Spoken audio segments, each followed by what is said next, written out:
중증 이상 사례가 안전성에 대한 논란이 젊은 층에서 훨씬 더 이상 반응을 좀 더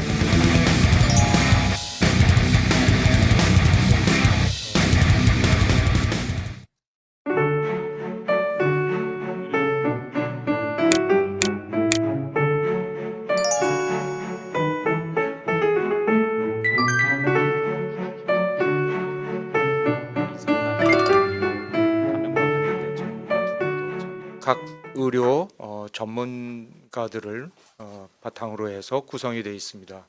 그래서 감염학, 또 호흡기 알레르기학, 또한 신경학을 전공으로 하시는 교수님과 또 법의학을 전공으로 하시는 분, 면역학을 전공으로 하시는 분 이렇게 구성이 현재 되어 있습니다.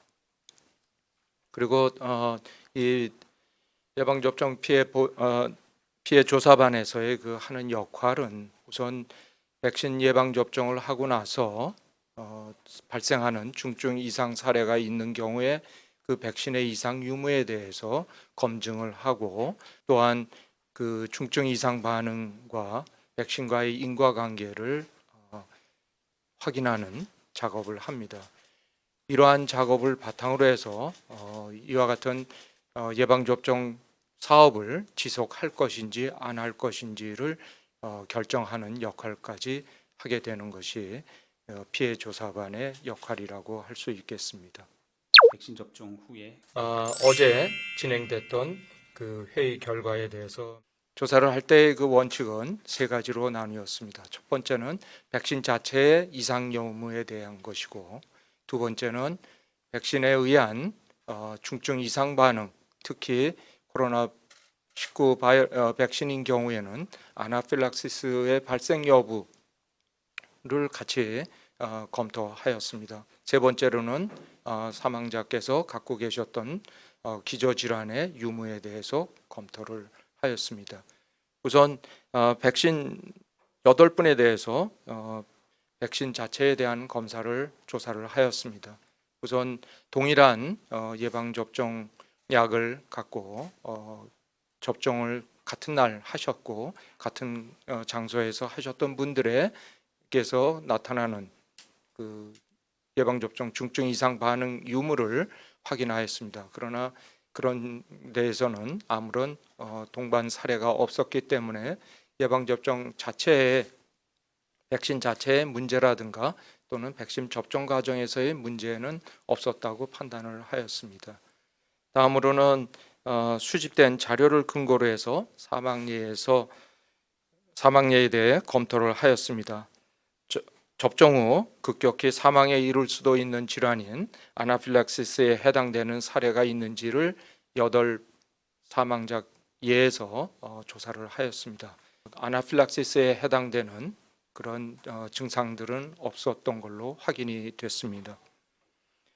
또한 기저질환에 대해서 조사한 바에 의하면 대부분의 환자분께서는 뇌혈관계 질환이나 심혈관계 질환 등을 기저질환으로 갖고 있어서 기저질환의 악화에 의한 사망으로 판단을 하였습니다. 또한 사망 당시 예방접종 후 이상 반응으로 추정되는 증상들이 있는지도 같이 검토를 하였습니다마는 특별한 이상 반응의 징후가 보이지는 않았다고 판단이 됐습니다. 따라서 결론적으로 코로나19 예방접종 후 사망 신고된 8건에서는 예방접종 후 이상 반응과 사망과의 관련성이 인정되기 어려운 것으로 잠정적으로 결정을 내렸습니다. 다만 조사 대상자 중에서 4분은 현재 부검이 국립과학수사연구원에서 진행 중에 있기 때문에 최종 부검 결과를 확인하여 예방접종 피해 조사반에서는 추가 평가를 실시할 계획입니다. 그래서 아스트라제네카 백신 접종을 기피한다라는 지적도 있는데 이에 대한 국내 전문가들의 생각은 어떤지? 외국의 사례는 국민들의 신뢰가 좀 떨어진다거나 아니면 접종을 주저하는 사례들이 많이 보고가 되고 있습니다만 오히려 정부 당국, 방역 당국 같은 경우에는 아스트라제네카의 백신에 대한 신뢰가 높아지고 있는 상황입니다.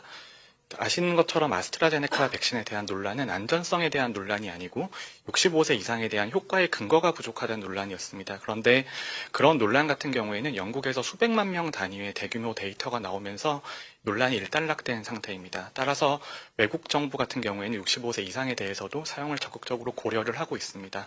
백신 접종이 시작이 되고 백신의 효과와 안전성이 증명이 되면서 상황이 더 좋아질 것으로 보입니다. 젊은 연령층의 신고율이 높게 나타나는 이유는 무엇이라고 보는지 그거는 좀 더 이제 전문가적인 검토가 필요할 것 같은데요. 고령층에 비해서 젊은 층이 많은 거는 이미 임상시험 결과에서도 대부분의 백신에서는 보고가 되어 있는 그런 상황입니다. 그 이유는 아무래도 항원이 들어갔을 때 어떤 면역학적인 반응을 일으키는 그런 강도가 좀 더 면역이 활발한 젊은 층에서의 강도가 세기 때문에 젊은 층에서 훨씬 더 이런 발열이나 근육통과 같은 그런 이상 반응을 좀 더 세게 겪는 걸로 그렇게 설명을 하고 있는 상황입니다. 접종을 중단할 계획은 없는지 질문 주셨습니다. 현재 그 사망 사고가 생겼을 때 각 시도의 신속 대응 팀에서 사망 신고 사례에 대한 내용을 분석을 하고 또 피해조사반에서도 백신을 중단해야 될 정도의 상황인지에 대한 것도 검토를 합니다. 근데 현재 저희가 판단하기로는 현재까지 신고된 사망 사례가 백신 제품 자체 이상이거나 이런 걸로 인한 그 사망이 아니고 기저질환하고 연관된 사망의 가능성이 굉장히 높기 때문에 백신 접종을 중단할 정도의 사안은 아니라고 현재는 판단하고 있습니다. 화이자 백신을 맞은 뒤에 확진 판정을 받았는데 이 건에 있어서 백신 접종은 이제 효과 평가라는 부분하고 좀 관련이 있겠고요. 백신 접종이 확진에 미치는 영향은 거의 없다. 백신 접종으로 인해서 확진이 유발됐을 거다. 이러한 것들은 전혀 이제 상관없는 부분입니다. 효과라는 부분에 있어서는 면역이 형성되기 전에 이미 감염이 된 상황이라고 그럴 가능성이 하나가 있고 형성되기 전에 새로운 노출에 의해서 또 감염됐을 가능성이 두 가능성이 다 있을 것 같습니다. 코로나19 백신 예방접종 기준상 과거 확진력이 있는 사람들은 접종 대상에 일단은 제외하고 있기 때문에 이분들은 일단 2차 접종 대상에서는 제외될 예정에 있다라고 말씀드리겠습니다. 외신기자단에서 보내주신 질문입니다. 코로나19 변이 바이러스의 신규 확진자 수가 다른 나라에 비해서 적은 이유는 해외 입국자에 대해서 자가격리 그리고 3번의 검사 그리고 검역 이런 굉장히 그 강력한 해외 유입 입국자에 대한 관리를 했기 때문에 해외 입국자로 인한 지역사회 전파가 어느 정도는 차단이 됐다라고 생각을 합니다. 하지만 최근 들어서 지역사회 사례 중에서도 변이가 확인이 되고 있기 때문에 우리나라에서도 이런 변이 바이러스가 지역사회로 확산될 위험은 여전히 있다라고는 보고 있고 그거를 이제 줄이기 위해서 더 강력한 입국자에 대한 여러 가지 조치들을 강화를 해오고 있는 그런 상황입니다. 향후에 지배종이 되어 가는 거에 대해서는 계속 모니터링을 해야 될 거라고 생각합니다. 예방접종과 관련되어서 혹시 당부 말씀 있으면 잠깐 한마디 듣겠습니다. 대표적으로 많이 걱정하시는 게 접종 후에 사망 신고 사례에 대해서 많이 걱정을 하십니다. 그런데 우리가 백신으로 인한 이상 반응의 인과관계를 판단하는 것은 굉장히 복잡하고 어려운 일입니다. 예를 들어서 우리가 백신으로 인해서 어떤 이상 반응이 생겼다라는 인과관계를 증명하는 것은 굉장히 쉽습니다. 그런 인과관계에 대한 증거, 사례를 보여드리면 되는 거거든요.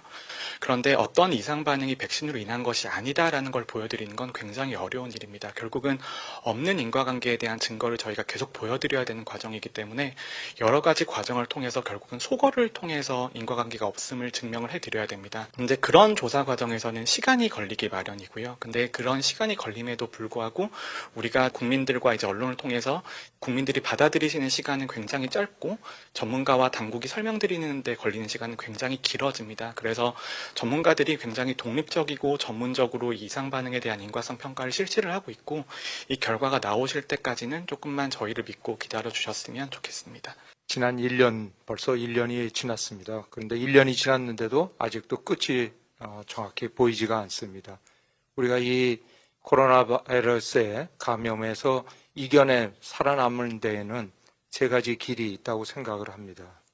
첫 번째 길은 바이러스 자체가 변이가 돼서 약화가 되는 겁니다. 그러나 지금 현재 우리가 우려하고 있는 것은 바이러스가 좀 더 센 바이러스로, 독성이 강한 바이러스로 변이가 될까봐 그거에 대해서 상당히 경계를 하고 있는 상황입니다.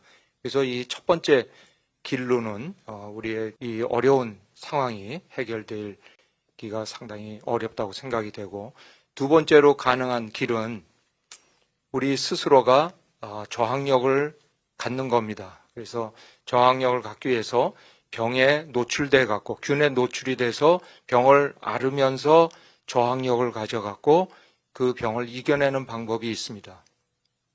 그거에 대해서는 이미 작년 초에 코로나 바이러스 이 사태가 벌어지면서 스웨덴이나 또는 여러 나라에서 루즈한 방역을 함으로써 많은 전파를 통해서 면역력을 스스로 얻겠다라는 작전을 했던 경우가 있습니다. 근데 그 결과는 너무 참담했습니다. 엄청 많은 사람들이 사망함으로써 많은 그 참담한 경황을 맞이했던 것입니다. 그래서 우리가 바이러스에 노출돼서 병을 알아갖고 병을 이겨내는 면역력을 갖겠다라는 그런 전략은 지금 코로나 바이러스인 경우에는 해당이 되지 않겠습니다. 그다음에 세 번째로 마지막으로 있는 방법은 예방접종을 통해서 면역력을 갖게 되고 그 면역력을 통해서 병으로부터 자유로워지는 방법입니다. 그것이 현재 남아있는 세 가지 방법 중에 유일한 방법입니다.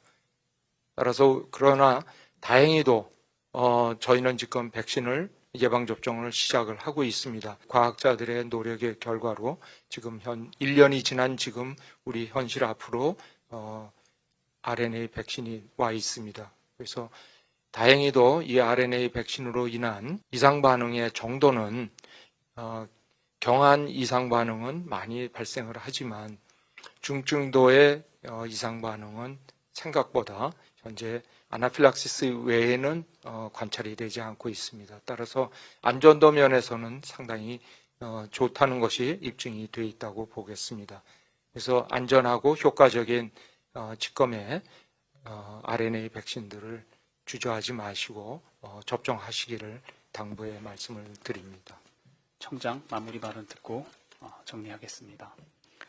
네, 지난 2월 26일부터 예방접종을 시작해서 열흘 정도가 지났습니다.